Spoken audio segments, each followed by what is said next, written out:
जालिमों ने की जुल्म की इंतहा।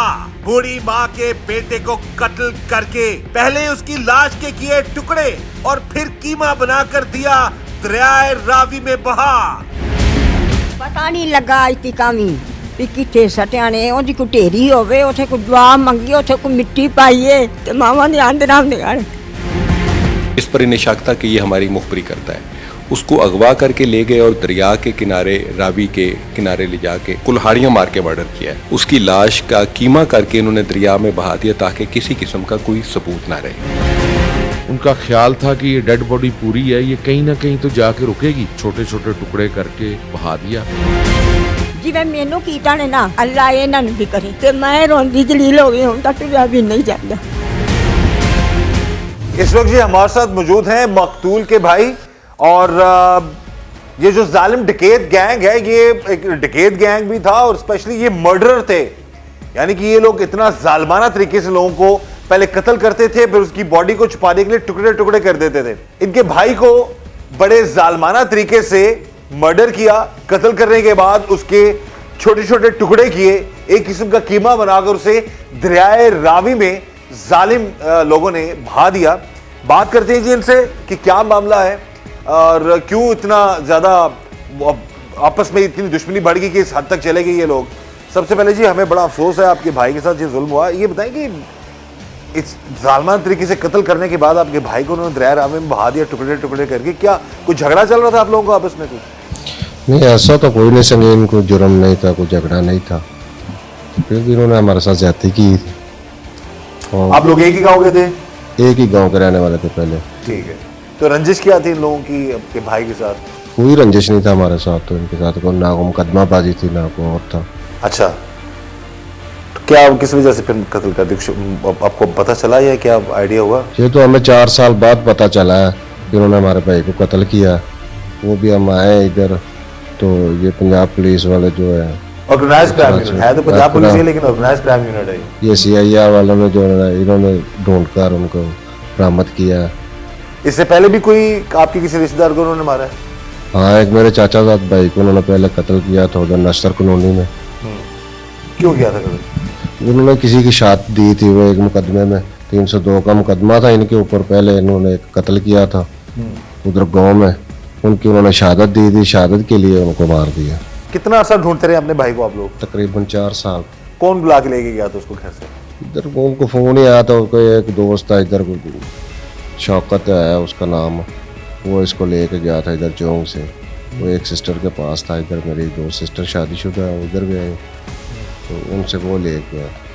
अच्छा, उन्होंने ले जाके जो आगे से प्रोपोगंडा किया हुआ था पहले ही, वो तो आज पता चला, हमें तो कभी पता ही नहीं चलता ना कभी पता चला।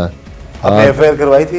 इधर FIR करवाई थी हमने। इधर इससे पहले, यहाँ से पहले उस वक्त जब अगवा हुआ तो नाम मालूम FIR करवाई थी हमने, नाम हमें पता नहीं। 4 साल पहले? हाँ, ऐसे 4 साल पहले। तो तब से लेकर अब तक पता नहीं चला? अब तक नहीं पता चला। तो अब तो पता चल गया ना, अब तो ऑर्गेनाइज्ड क्राइम यूनिट ने तो हल कर दिया केस आपका। हाँ, तो मेहरबानी इनकी, हम बड़े शुक्रगुजार हैं इनके, फिर भी शकूक है इनके साथ, तो जिन्होंने ये हमारा भाई ढूंढ के हमें पता तो चल गया ना कि हमारा भाई जो जिंदा नहीं है। और सबसे बड़ी बात है कि उसके कातलों को पकड़ लिया। अब ये चीज़ है कि अब ये भाई हैं उस मकतूल के। पहले हमारी उस मकतूल की वालदा से बात हुई है, बुजुर्ग खातून है बेचारी, और रो रो के अपने मासूम बच्चे के लिए वो कहते हैं कि तड़प रही है माँ। लेकिन ये जो ये लोग हैं, जो ये गैंग है, इतना ख़तरनाक और सफाक है कि ये बंदे को कत्ल करते हैं, कत्ल करने के बाद फिर उसके टुकड़े टुकड़े कर देते हैं, और कत्ल की अगर कोई गवाही दे तो उसको भी मार देते हैं। खौफ की अलामत है ये लोग, और 4 साल तक इनके भाई का पता नहीं चला। आम जो रूटीन की जो कार्रवाई है, रूटीन की पुलिस जो मामला को देखती रही है, लेकिन पता नहीं चल सका। लेकिन ऑर्गेनाइज्ड क्राइम यूनिट ने इस केस का सुराग लगा लिया कि असल कातिल जो हैं उन तक पुलिस पहुंची है, और उनको अब जो है कानून के मुताबिक कड़ी से कड़ी सजा दिलवाई जाएगी। जी, इस वक्त टीम जुर्म नकाब के साथ मौजूद हैं SP organised crime unit south Aftab Balarwan साहब। उनसे हम बात करते हैं इस पूरी केस के हवाले से। एक कहते हैं ना कि खतरनाक जो गैंग था लोगों का, और ये ना सिर्फ लोगों को कत्ल करते थे बल्कि उनके साथ बड़े सफाकियत से पेश आते थे। इसी गैंग को पकड़ा है ओसीयू ने, ऑर्गेनाइज क्राइम यूनिट ने। बात करते हैं इसके साहब से। जी बताइए कि आफ्ताब साहब, ये इतना खतरनाक तरीका वारदात होता था लोगों का, इस गैंग को पहले तो गैंग के हवाले से बताइए, इनकी दहशत के हवाले से, फिर जो ट्रेस करके पकड़ा है ओसीयू ने, ये कभी पकड़े नहीं गए थे, इस हवाले से बताइएगा।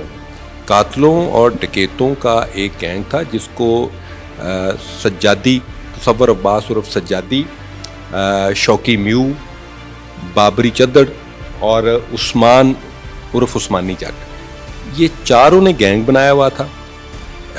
इन्होंने, इनका जो तरीका वारदात था, एक तो ये कि दुश्मनियों में ये अपने दुश्मन को इतने बेरहमाना अंदाज में कत्ल करते थे ताकि लोगों के दिलों में खौफ बैठ जाए। इन्होंने फैज़ाबाद में जो मर्डर किया उसमें मकतूल को पहले टांगे कुल्हाड़ी से काटी और उसके बाद गोलियां मार के मारा। फिर इन्होंने चूंक के इलाके में 2021 में अशफाक नामी नौजवान, जिस पर इन्हें शक था कि ये हमारी मुखबरी करता है, उसको अगवा करके ले गए और दरिया के किनारे, रावी के किनारे ले जाके उसे मर्डर किया। और मर्डर करने के बाद, और इन्हें कुल्हाड़ियाँ मार के मर्डर किया है, और फिर मर्डर करने के बाद उसकी लाश का कीमा करके इन्होंने दरिया में बहा दिया ताकि किसी किस्म का कोई सबूत ना रहे। सब कीमा बना दिया टोटल, ताकि इन्होंने, क्योंकि पुराने ये वारदातिये थे तो इनको पता था कि अगर लाश ना मिले तो केस कमज़ोर हो जाता है, तो इन्होंने उस बेचारे का जिसका इतना कसूर था कि इन्हें शुबा था कि वो मुखबरी करता, वो शायद करता नहीं करता, वो पता ही नहीं था। वो बात की बात है। 2021 से लेके 2024 तक वो केस यही चलता रहा कि अशफाक अगवा हो गया है। हालांकि अशफाक बेचारा तो उसी वक्त ही इन्होंने मर्डर कर दिया था। फिर चूंकि इलाके में एक शरीफ आदमी से मोटरसाइकिल छीनते हुए उसने उसको मुजामत की, तो इन्होंने उसे भी फायर मार के मौके पे कत्ल कर दिया।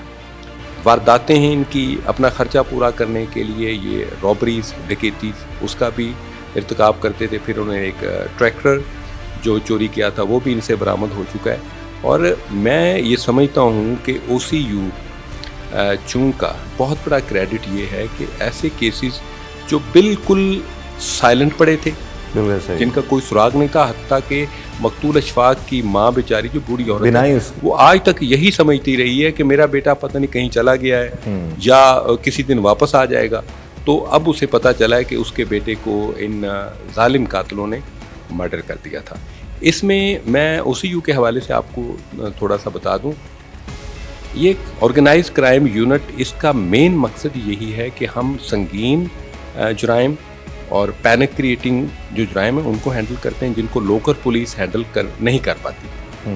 तो चूँकि हमारे पास प्रोफेशनल इन्वेस्टिगेटर्स की टीमें हैं, टेक्नोलॉजी हमारे पास अवेलेबल है, कैप्टन लियाकत अली मलिक की सरबराही में OCU एक बाकायदा यूनिट की शक्ल इख्तियार कर गया है। और ये इतना तजर्बा कामयाब रहा है कि अभी उसमें कानून में तरमीम करके पंजाब के तमाम ज़िलों में भी ऑर्गेनाइज क्राइम यूनिट कायम कर दिए गए हैं। क्राइम को कंट्रोल करने में, ट्रेस करने में और मज़ीद आसानी हो जाएगी, बहुत बेहतरी आएगी। आज का दौर प्रोफेशनलिज्म का दौर है, इसमें स्पेशलाइजेशन का दौर है। तो मैं ये समझता हूँ कि ऑर्गेनाइज क्रिमिनल्स को हैंडल करने के लिए एक एंटी ऑर्गेनाइज क्राइम यूनिट होना चाहिए था, वक्त की ज़रूरत था। और इसी OCU ने इस ज़रूरत को पूरा किया। और ये देखें कि इस वक्त में इसका नाम CIA था, तो एक DSP उसको हेड करता था, और अब उसी CIA में DIG साहब इसको हेड कर रहे हैं और 4 उनके नीचे SPs हैं, साउथ, नॉर्थ, एडमिन और AVLS। इससे बहुत बेहतरी आएगी। अच्छा, अभी ये जो स्पेशली एक अच्छी कोशिश है OCU की, इतने खतरनाक गैंग को पकड़ लिया और मजीद और लोग बच जाएंगे इनके, वो कहते हैं ना कि इनके जुल्म से, जुर्म से। तो एविडेंस इतना स्ट्रांग है कि इनको कानून के मुताबिक कड़ी से कड़ी सजा मिल सके ताकि दोबारा ये बाहर आके कोई इस तरह का मामला ना कर सकें लोग। देखिए, हमने जो भी मुमकिन शहादतें हैं वो हमने इकट्ठे की हैं। आला कत्ल बरामद है, कुल्हाड़ी बरामद है, वो राइफल जिससे मारा गया वो बरामद है, और उसके अलावा बाकी केसेस में, कत्ल के मुकदमों में ये इश्तहारी थे, प्रोक्लेम्ड ऑफेंडर थे और लोगों के लिए एक दहशत की और खौफ की अलामत बने हुए थे। OCU ने बर वक्त कार्रवाई करके इन इश्तिहारियों को, जो कत्लों के इश्तिहारी थे, ना सिर्फ उनको गिरफ्तार किया बल्कि उनकी जब इंटरोगेशन की तो वो अंधे कत्ल भी सामने आ गए जो इन्होंने इर्तिकाब किए थे। मैं समझता हूँ कि इससे ना सिर्फ एक क्राइम डिटेक्शन में और क्राइम प्रिवेंशन में हेल्प मिलेगी, बल्कि इससे वो लोग जो इनकी ख़तरनाक हरकतों की वजह से और इनके जालमाना कत्लों के तरीके की वजह से परेशान थे, उनको भी एक सुख का सांस मिलेगा।